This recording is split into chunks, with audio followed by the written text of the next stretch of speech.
Nagtatampo ka, may prometida? Nagtatakang tanong ni Juan Miguel sa sumunod sa kanya nang maglakad na siya papasok. Hindi ako nagtatampo. Pagsisinungaling niya. Masakit lang ang ulo ko kaya wag mo na akong pansinin. Anya pa. Are you sure? Hindi ka nagtatampo sa akin? She took her head. No, tipid niyang sagot. Narinig niya ang marahas na pagbuga ni Juan Miguel ng hangin sa bibig. Imbis na pansinin pa, nagpatuloy na lang siya sa paglalakad. Nasa unhan siya samantalang ang binata ay nasa likod niya. Nang makarating sa may pinto, binuksan niya. Iyon, sa may salas, nakita niya ang mami at daddy niya na abala sa pag-uusap.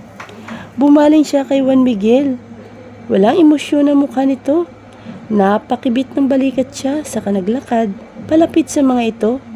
Akala niya hindi susunod si Juan Miguel, pero nagkahamali siya. Naramdaman niya ang presensya nito sa likuran. Nagpatuloy siya sa paglalakad hanggang sa malapitan ang magulang niya. Kagad na nag-angat na mukha ang mga ito. Ang daddy niya ay nagsalubong ang mga kilay nang makita si Juan Miguel sa likuran niya. Salamat naman at maayos ka na, Claire. Nakangiting wika ng mami niya. Saka tumayo at lumapit sa kanya. Niyakap siya nito kapagkuhan at humiwalay din. Thank you, ma'am.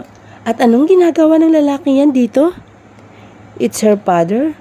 Tumayo ito at bahagyang naglakad patungo sa kanila. Tumigil ito at lalo pang sumama ang tingin kay Juan Miguel. Did I allow you to enter in my house, ha? Binalingan niya si Juan Miguel. Hindi niya nakitaan ito ng takot sa mukha. Imbes nagpakawala ito ng marahas na hangin sa bibig bago nagsalita. Sir, I am here to ask your permission. Ask my permission, ha? Ginagawa mo ba akong tanga, Juan Miguel? Napayuko siya dahil sa hiya.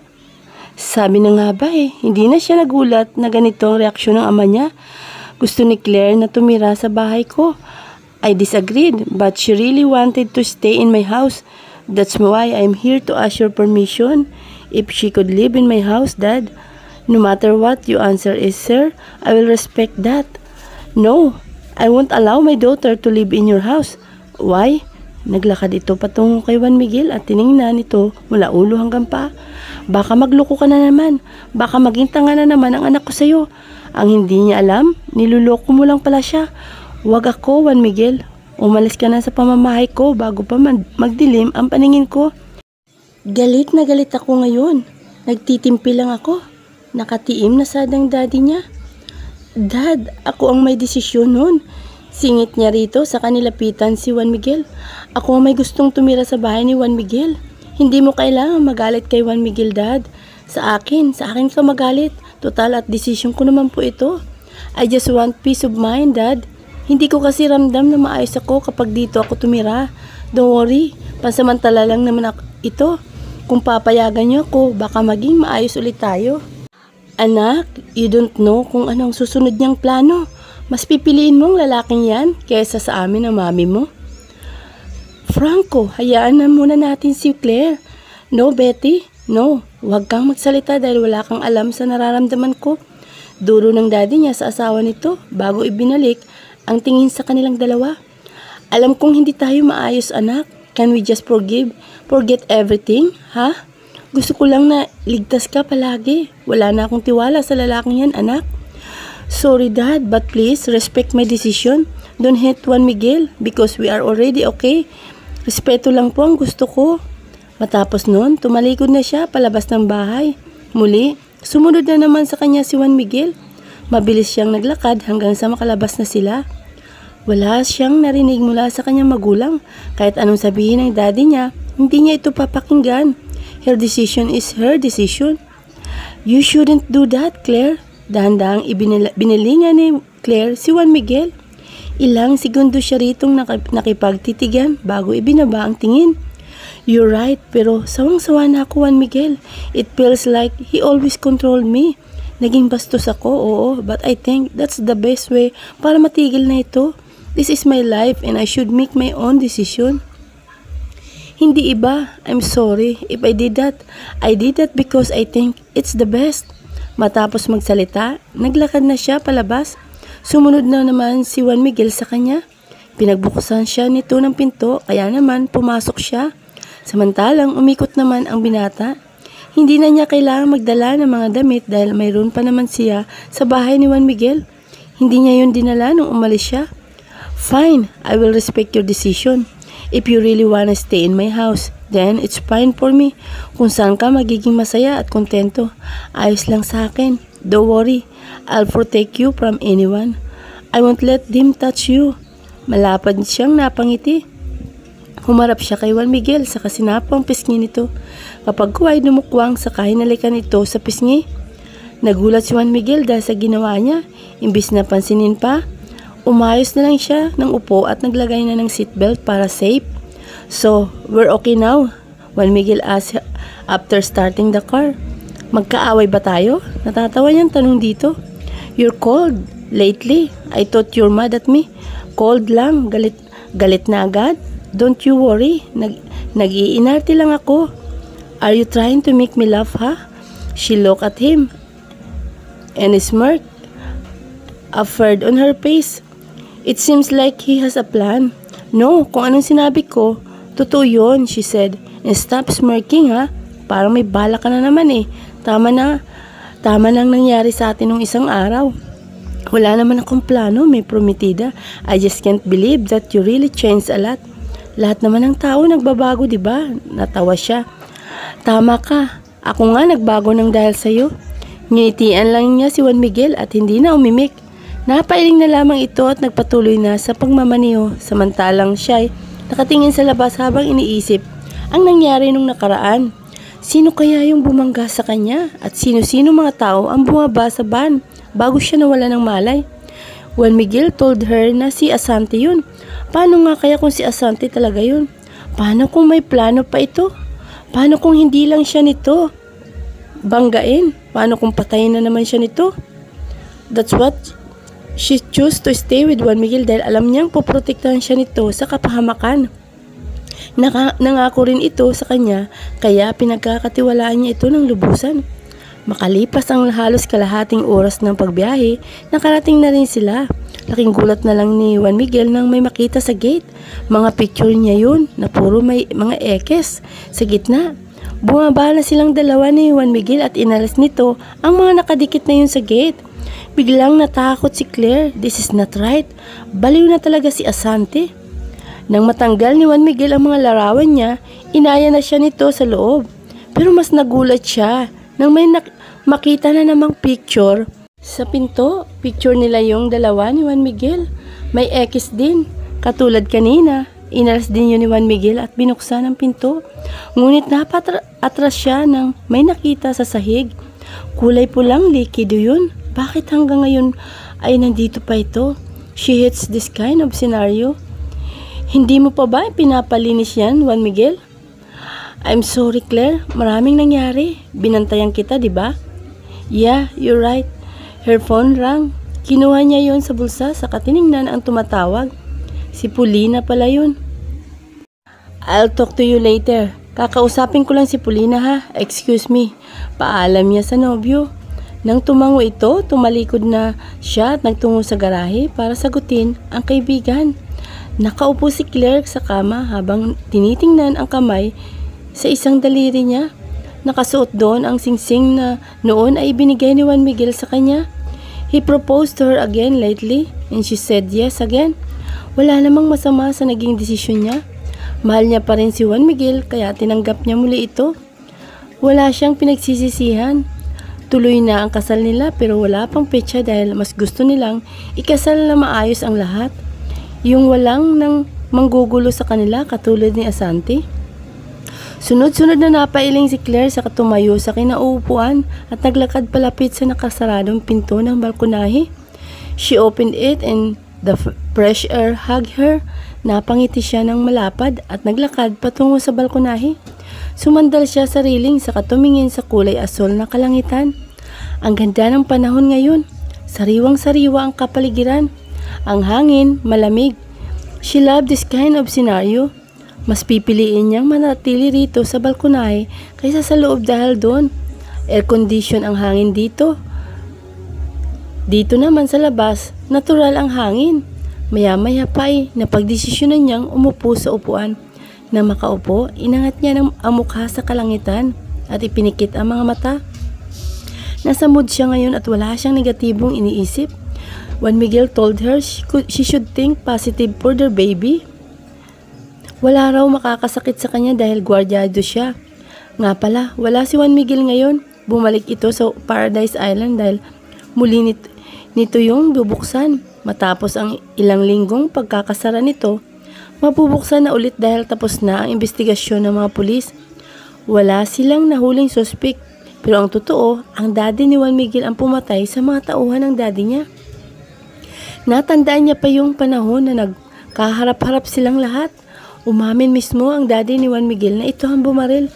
Hindi nila nagawang magsumbong dahil ngayon maayos na mga magulang nila at hindi siya sigurado na magpahanggang ngayon ay maayos pa rin ang mga ito dahil nga sa nangyari sa kanila ni Juan Miguel. Marahil ay may karma rin ito. Kilala ni Claire ang daddy ni Juan Miguel at mabait ito. Pero mali lang ang ginawa nito. Halos patayin na nito ang daddy niya noon. But past is past. Her father was safe now. Hahayaan na lang niya kung ano ang kakahinatnan nito. Dahil nga nalaman ng mga pulis na may Paradise Island, hindi na ito naging pribadong isla.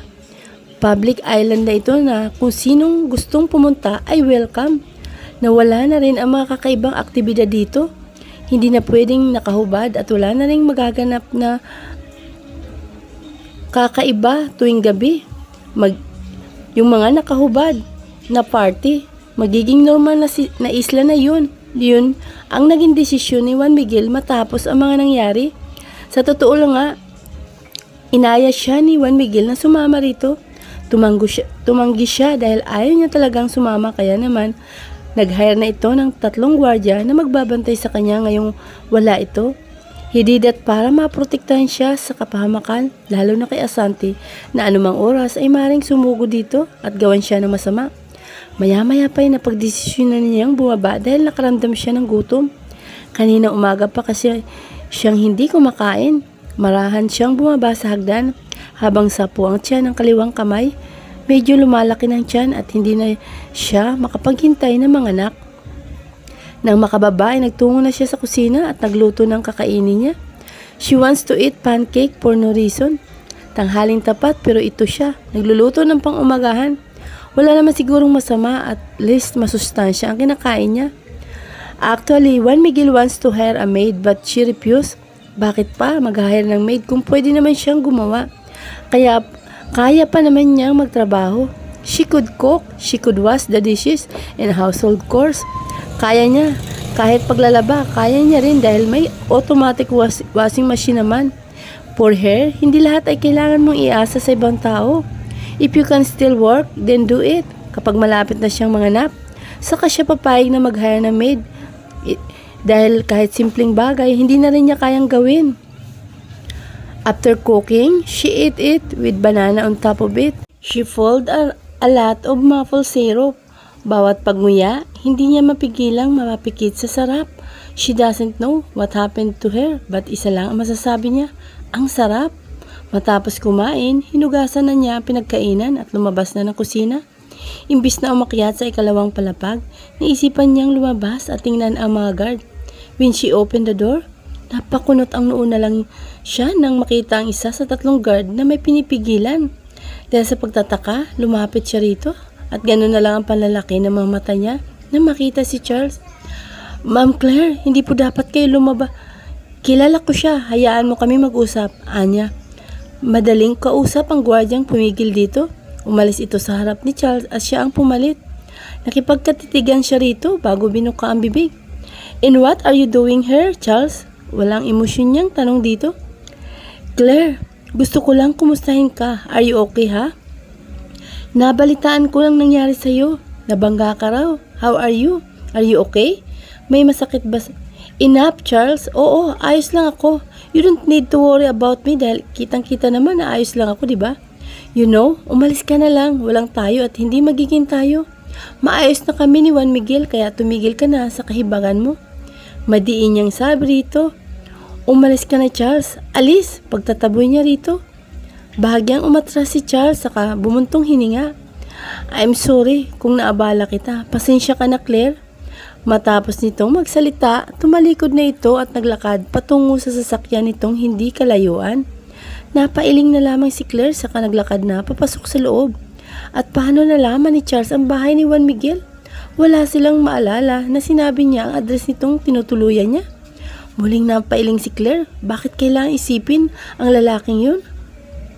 Sawang-sawa na siya kay Charles. Parang si Bernard ito. Pero mas matindi si Bernard kesa kay Charles. Ibang-iba si Bernard. He's possessive, obsessed, and demon.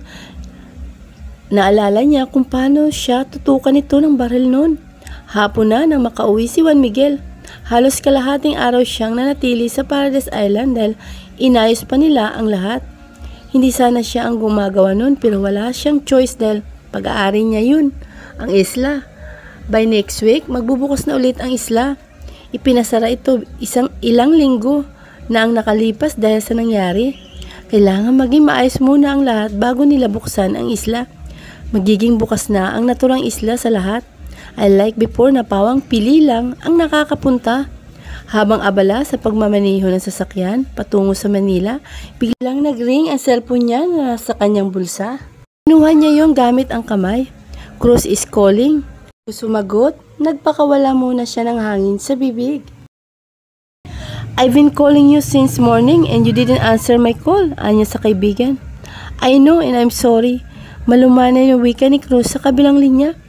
Kaninang umaga na niya pa itong tinatawagan para ayain ito sa isla, pero hindi naman ito sumasagot. Si Warren lang ang nakasama niya na ngayon ay nasa isla pa rin. Mas pinili itong manatili ron kaysa umuwi sa bahay nito sa Manila. Si Warren ang nakatuwang niya kasama ang iba pang mga tauhan. Why, Juan Miguel? Magpakatotoo ako sa iyo ha? What? Remember what you did these past few days? You fans Griffin? I felt bad for him. Galit ang magulang niya sa akin at totoo nga ay balak ka nilang kasuhan pero sinabi ko na huwag ka na lang kasi wala ka sa wisyo. I asked Griffin, wala naman daw kaso ang ginawa mo sa kanya. Nahinto si Juan Miguel. Nahinto niya ang sasakyan sa tabi ng kalsada. Oo nga, nasuntok niya si Griffin dahil nagselo siya. Akala niya may relasyon sina Griffin at Claire kaya niya nasaktan ito. I'm sorry for that. It was an accident. I didn't mean to hurt your cousin. You don't need to worry, Juan Miguel. Maayos ng lahat, but sadly, ako ang napasama. Anito sabay tawa sa sinabi sa dulo. I'm really sorry, Cruz. It's fine. By the way, bakit mo nga pala ako tinatawagan kanina? Hindi ko nasagot ang tawag mo. Nasa gym ako. Ngayon ko lang ulit nahawakan ang phone ko after having a meeting. Aayain sana kitang pumunta sa Paradise Island. Why? Magbubukas na yun sa isang linggo and I need to fix everything first. Oh shit, you should call me last night. Natawa siya. No, it's fine. Sige, sa susunod na lang. Balitaan mo kung kailan ako pupunta ha. Sure, but you're always welcome there. Remember, may cabin ka ron. You bought it, remember? Yeah, I remember. Natawa na lang si Juan Miguel sa kapinatay ng tawag. Pinaandar na rin niya ang sasakyan niya dahil alam niyang naghihintay na ang mahal niya. He can't wait to see her again. He's excited not to kiss and hug her. Mababaliw yata siya kapag hindi niya nakita si Claire. Muli namang natawa si Juan Miguel dahil sa iniisip. Napailing na lamang siya at tumingin ng diretsyo sa kalsada sa kabinilisan ang pagmamaniho. Makalipas ang halos kalahating oras, nakarating na rin siya. Bumaba siya sa kotse, dala ang isang bugkos na rosas at chocolate. I need to talk to you, Juan Miguel Del Ferro. Mula sa gate, may nakatayo rong isang lalaki. Napakunot-noo siya. Pinagtatabuyan na ito ng mga gwardya pero hindi ito nakikinig. I am Juan Miguel Del Ferro, anya, pero para makuha ang atensyon nito. Dahan-dahan itong bumaling sa kanya. He's a teenager. He looks 18 years old. Are you Juan Miguel Del Ferro, my sister's boyfriend? Tanong nito. Napakunot-noo siya. Kapatid mo, si Claire? She's inside. Do you wanna see her? Claire? I don't know her. Lala pang napakunot-noo si Juan Miguel. He didn't understand him. What is he talking about? What do you mean? I'm your sister's fiancé. But my sister told me you are her boyfriend. Who is your sister? Malumanay na tanong ni Juan Miguel at pilit na ikinalma ang sarili dahil aaminin niya, naiinis siya. Asanti, kapatid ko si Asanti. That's why I do not know what are you talking about. His eyes widened. Hinawakan niya sa braso ang binata saka inilayo para hindi sila marinig ng mga gwardyang malapit sa kanila.